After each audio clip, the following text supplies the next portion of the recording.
Баламыз дінге қызықса, намаз оқыса, оған бірден шошына қараудың қажеті жоқ. Ал бірақ бойында мынандай бір қасиеттер болатын болса, оны ескеріңіз. Сөзіндегі ерекшеліктер болады. Мәселен, бізде Алла разы болсын, рахмет, қазақша қолданамыз. Деструктивті діни ағым жетегінде жүрген азаматтар оның арабша терминінде альхамдулилля, машалла, иншалла, ер азаматтарды ахи, қыз балдарды оқтиш, азан шақырып қойған құжаттағы есімдерін топтарға кірген кезде өзгертеді. Мәселен, Халид, Хамза, Салахаддин, Абу Бакр, Омар, Осман, Али, жаңағы қыз балдарымыз Айша, Малика, Умму Гүлсум, Фатима деген секілді діни аттарды таңуға тырысып, экстремист әрекет жасап қойған жағдайда бірін-бірін сатып бере алмайды. Қазақтың дәстүрлі аспап музыкалары, күй, отандық патриоттық музыкалар, ата-анаға, бауырға, дінге қатысты музыкалардың барлығын харам деп есептейді. Арабтың дәстүріндегі изар, шалбарын балағын қысқартуға тырысады.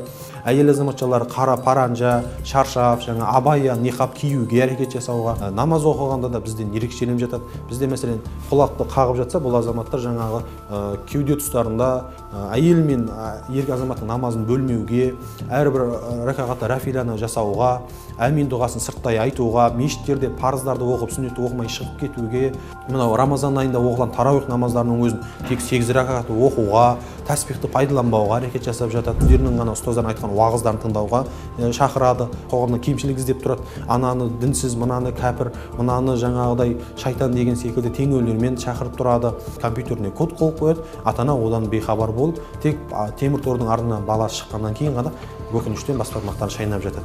Осының барлығы біздің қоғамдағы қалыптасқан деструктивті діни ағым ұстанушыларының негізгі ерекшеліктері.